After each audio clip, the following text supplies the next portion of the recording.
श्री कृष्ण कहते हैं कि अपना लक्ष्य हमेशा बड़ा रखना चाहिए, बड़े सपने देखने चाहिए। जितना बड़ा लक्ष्य होगा उसके प्रति उतनी ज़्यादा प्रेरित होंगे।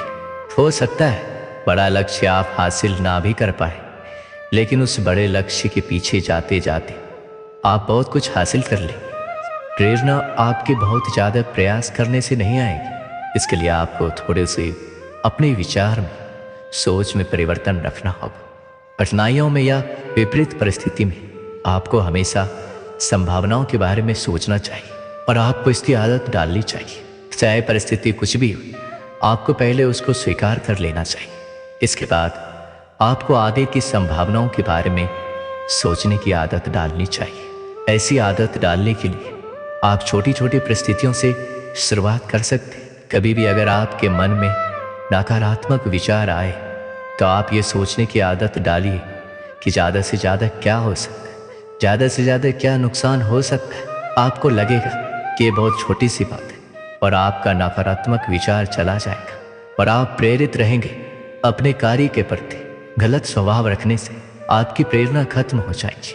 आपको एक अच्छा इंसान बनने की ज़रूरत है। एक अच्छा इंसान बनने से आप हमेशा प्रेरित रहते हैं और गलत इंसान बनने से आपके जीवन में नकारात्मकता बढ़ती जाती है। और ना यकीन हो तो आप खुद करके देख लीजिए। अपने जीवन में महान चीज़ों को पूरा करने के लिए आपको जिस प्रेरणा की आवश्यकता होगी उसे प्रदान करने के लिए दूसरों पर निर्भर रहना अवास्तविक है। आत्म प्रेरणा एक ऐसी चीज़ है जिसे सीखा जा सकता है यदि आपके पास पहले से नहीं है।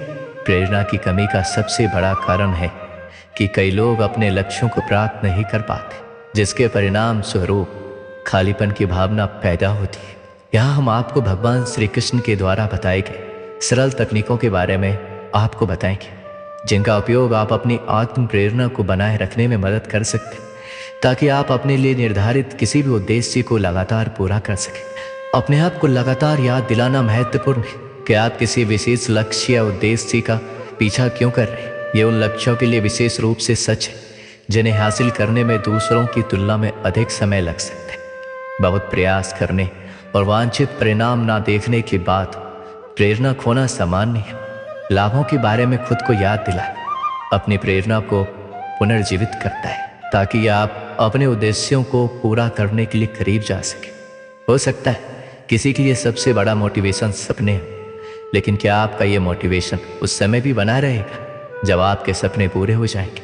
या हो सकता है किसी के लिए सबसे बड़ा मोटिवेशन फेम, तो क्या बहुत फेमस हो जाने के बाद वह हमेशा मोटिवेट रहेगा? शायद नहीं, लेकिन मेरे अनुसार सबसे बड़ा मोटिवेशन होता है मृत्यु, जो कोई तत्काल मोटिवेशन नहीं है। अगर हम हमेशा हर दिन इस तरह जी कि कल हम मरने वाले, तो इससे बड़ा मोटिवेशन कुछ नहीं होगा और इस तरह हम हमेशा के लिए मोटिवेट हो सकते हैं। आज की इस भागदौड़ भरी जिंदगी में हर व्यक्ति चाहता है कि हम हमेशा मोटिवेट रहें, अपने लक्ष्यों तक पहुँचें।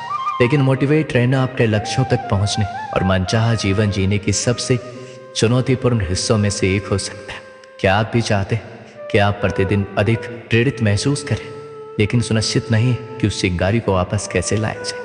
आप जीवन में चाहे कुछ भी शुरू करना चाहते हैं, आप समस्याओं को हल करना चाहते, अपनी आदतों को बदलना चाहते, एक नई दिनचर्या शुरू करना चाहते हो या कुछ कार्य, सभी के लिए प्रेरणा का उपयोग बहुत ही जरूरी होता है। जब भी आप अपने जीवन में कोई भी कार्य शुरू करना चाहते हैं तो सबसे ज़्यादा जरूरी है अपनी प्रेरणा को बढ़ाने पर ध्यान देना। सबसे पहले आप छोटे और प्राप्त करने योग्य लक्ष्य निर्धारित करें। यदि एक साथ आप बहुत अधिक भार लेने की कोशिश करेंगे तो ये केवल आपको जल्दी छोड़ने का कारण बनेगा। जब आप कोई भी कार्य में विफल होते हैं तो अपने आप को हराना बहुत आसान होता है, लेकिन आपके कार्य की विफलता किस कारण हुई उस पर ध्यान केंद्रित करना आसान होता है। कुछ समय अपने आप को अपने से पूछने की जरूरत है कि आप कुछ भी ठीक क्यों नहीं कर सकते। इसे अंतिम लक्ष्य तक पहुंचाना इतना कठिन क्यों है? जब आप कोई कार्य शुरू करते हैं तो लक्ष्यों को प्राप्त करना बहुत मुश्किल होता है, लेकिन अपने लक्ष्यों को आसान बनाने के लिए आपको किसी और की आवश्यकता भी जरूरी है। अपने मोटिवेशन के स्तर को बढ़ाने के लिए कभी कभी बाहरी प्रभावों की आवश्यकता होती है, ताकि आप नियंत्रण में रह सकें और आगे बढ़ सकें। जब भी आप कोई लक्ष्य निर्धारित करें तो अपने किसी मित्र या पारिवारिक सदस्य को बताएं जिस पर आप अपने लक्ष्यों के बारे में भरोसा करते हैं, ताकि वो आपको जवाबदेह ठहरा सके और आपको सही रास्ते पर रख सके। कुछ दिन के लिए दूसरों की तुलना में मोटिवेट रहना थोड़ा कठिन होगा, लेकिन जब आपको कोई अपना आपके लक्ष्य के बारे में बताए जिससे आपको अपना लक्ष्य प्राप्त करना सरल हो सकता है। कुछ समय पहले की बात है, एक दुकानदार जिन्होंने एक अगरबत्ती की दुकान खोली, राम प्रसाद जी हर रोज की तरह घर से निकले अपनी दुकान पर जाने के लिए। उन्होंने सुगंधित एवं बेस्ट क्वालिटी की अगरबत्तियां अपने यहाँ मंगाई और बहुत अच्छे से अपनी दुकान पर सजाई हुई थी। राम प्रसाद जी एक नरम किस्म के व्यक्ति थे। उनका व्यवहार भी अपने ग्राहक के साथ बहुत अच्छा था। उनका नरम स्वभाव के कारण और उनके यहाँ की अगरबत्तियों की क्वालिटी के कारण धीरे धीरे उनकी दुकान जम गई। उनके यहाँ हर रोज अच्छी बिक्री होने लगी और उन्हें अच्छा खासा मुनाफा भी होने लगा। सब कुछ बहुत अच्छे से चल रहा था। सेठ जी दुकान की कमाई से बहुत खुश थे। अपनी दुकान के बाहर उन्होंने एक बड़ा सा बोर्ड लगवाया हुआ था। उसमें लिखा हुआ था, हमारे यहाँ सुगंधित अगरबत्तियाँ मिलती है। एक दिन एक ग्राहक आया, उसने वो बोर्ड पढ़ा और बोलने लगा, सेठ जी मुझे इस बोर्ड में कुछ गड़बड़ी लग रही है। सेठ जी बोले वाले थे, पूछने लगे, क्या हो गया, आपको क्या गड़बड़ी लगी? मैंने तो वही लिखवाया है जो मैं यहाँ बेचता, इसमें क्या गलत है? जवाब में उस ग्राहक ने कहा कि आपने लिखवाया है कि हमारे यहाँ सुगंधित अगरबत्तियाँ मिलती है, तो आप मुझे बताइए कि आपने कहाँ सुना है कि अगरबत्तियाँ सुगंधित होती? अगरबत्तियाँ तो सुगंधित ही होती, इसलिए आपने जो लिखवाया है हमारे यहाँ सुगंधित अगरबत्तियाँ मिलती, इसमें से सुगंधित हटवा दीजिए। बेचारे सेठ जी भी भोले वाले इंसान थे। उस ग्राहक की बात में सेठ जी आ गए और सोचने लगे कि बात तो सही कह रहे। उसने बोर्ड से सुगंधित शब्द हटवा दिया। अब उसके बोर्ड पे लिखा हुआ था, हमारे यहाँ अगरबत्तियाँ मिलती है। फिर सब कुछ ठीक चल रहा था। अभी भी दुकान अच्छा खासा मुनाफा कमा रही थी। कुछ समय के बाद एक और सज्जन आए। उन्होंने बोर्ड को पढ़ा तो अपना ज्ञान देने लगे।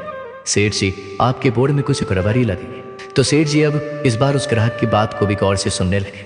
उन सज्जन ने अपनी राय रखते हुए बोला, सेठ जी आपने लिखवाया हुआ है कि हमारे यहाँ अगरबत्ती मिलती है, तो इसमें हमारे यहाँ का क्या मतलब है? अगरबत्ती की दुकान आपकी ही तो है, आपके यहाँ ही तो मिलेगी, और किसके यहाँ मिलेगी? ये जो दो शब्द है ये कुछ जम नहीं रहे। मेरा मानिए तो इन दोनों शब्दों को हटा दीजिए। अब इस बार सेठ जी भी सोच में पड़ गए। सोचने लगे, बात तो ये सही कह रहे, सिर्फ हमारा दुकान ही तो है, हमारे यहाँ लिखवाने का मतलब क्या बात है? अब इस बार फिर उन्होंने पेंटर को बुलवाया और बोर्ड पर से हमारे यहाँ शब्द हटवा दिया। अब उस बोर्ड पर केवल अगरबत्तियाँ मिलती है यही लिखा हुआ था। कुछ 15-20 दिन बीते होंगे। एक और ग्राहक आए और बोर्ड को देखकर अपनी राय देने लगे कि सेठ जी अगरबत्तियाँ मिलती है क्यों लिखवाया है? सबको दिख ही रहा है अगरबत्तियाँ रखी हुई तो मिलेंगे ही ना, ऐसा तो नहीं है कि नहीं मिलेगी, तो ये लिखवाने का क्या मतलब? मेरी मानिए इन दोनों शब्दों को हटा दीजिए। सेठ जी ने फिर से पेंटर को बुलवाया और उन दो शब्दों को भी हटवा दिया। अब वहाँ सिर्फ अगरबत्तियाँ ही लिखा हुआ था। 1-2 महीने ही बीते थे। एक दिन एक और सज्जन पुरुष आए और बोर्ड देखकर कहने लगे, साहब आपने इस पर अगरबत्तियाँ क्यों लिखवाया हुआ है? सबको दिख ही रहा है अगरबत्तियों की दुकान है, तो अगरबत्तियाँ ही मिलेगी, मोमबत्तियाँ तो मिलेगी नहीं, तो ये क्यों लिखवाया हुआ है? मुझे तो ये कुछ जम नहीं रहा है, इसे हटवा क्यों नहीं देती? लिहाजा फिर से पेंटर को बुलाया गया और अब अगरबत्तियाँ शब्द को भी हटवा दिया गया। अब बोर्ड पर कुछ नहीं लिखा था, बिल्कुल खाली हो गया था वो बोर्ड। कुछ महीने बीते। अब धीरे धीरे उनका धंधा मंदा होने लगा, बिक्री कम होने लगी। सेठ जी कुछ समझ नहीं पा रहे थे ऐसा क्यों हो रहा है। अभी तक कुछ सब कुछ ठीक चल रहा था, फिर ये अचानक बिक्री कम क्यों होने लगी? कुछ समय बाद सेठ जी का एक बहुत ही पुराना दोस्त था, वो आया। दुकान पर ऐसे ही बात चलने लगी तो चलते चलते बात काम धंधे के ऊपर चलने लगी। सेठ जी ने बताया कि कुछ समय से काम धंधा ठीक नहीं चल रहा है, बिक्री बहुत कम हो गई है, पर वजह समझ नहीं आ रहा है। तो सेठ जी का दोस्त दुकान के बाहर गए और दुकान को चारों तरफ से देखने लगे। अचानक से उनके दोस्त की नज़र उस बोर्ड के ऊपर गई। उस बोर्ड को देखकर वो हैरान रह गया। दौड़ के वो सेठ जी के पास आए और बोलने लगे, अरे ये क्या कर रखा है तुमने? बेवकूफ़ हो क्या? तुमने इतना बड़ा बोर्ड खाली छोड़ रखा है, उस पर कुछ नहीं लिखवाया। तुम्हें कुछ लिखवाना चाहिए जिससे तुम्हारी पहचान बढ़े। तुम उस बोर्ड पर लिखवा कि हमारे यहाँ सुगंधित अगरबत्तियाँ मिलती है, कि देखना कि दुकान कैसे चलेगी। इधर सेठ जी के दोस्त ने ये बात कही, उधर सेठ जी का दिमाग ठनका कि कैसे सबकी राय लेते लेते उन्होंने अपना ही नुकसान करवा लिया। अब सेठ जी को अच्छे से समझ आ गया था कि उनकी गलती थी, कि कैसे वो सबकी राय लेते चले गए और अपना ही नुकसान करवा लिया। इस कहानी से हमें क्या सीख मिलती है? अगर आप सबकी राय लेते जाएंगे तो कहीं आपकी अपनी राय का धंधा मंदा ना पड़ जाए। जब तक आप डरते रहेंगे, दूसरों की राय लेते रहेंगे, तब तक आप अपनी ज़िंदगी के फैसले नहीं कर पाएंगे। तो इसलिए दूसरों की राय से ज़्यादा खुद के फैसले पर भरोसा करें और आगे बढ़ें। दोस्तों, इस वीडियो में बस इतना ही। मिलते हैं अगले वीडियो में। अपना ख्याल रखिएगा। जय श्री कृष्ण।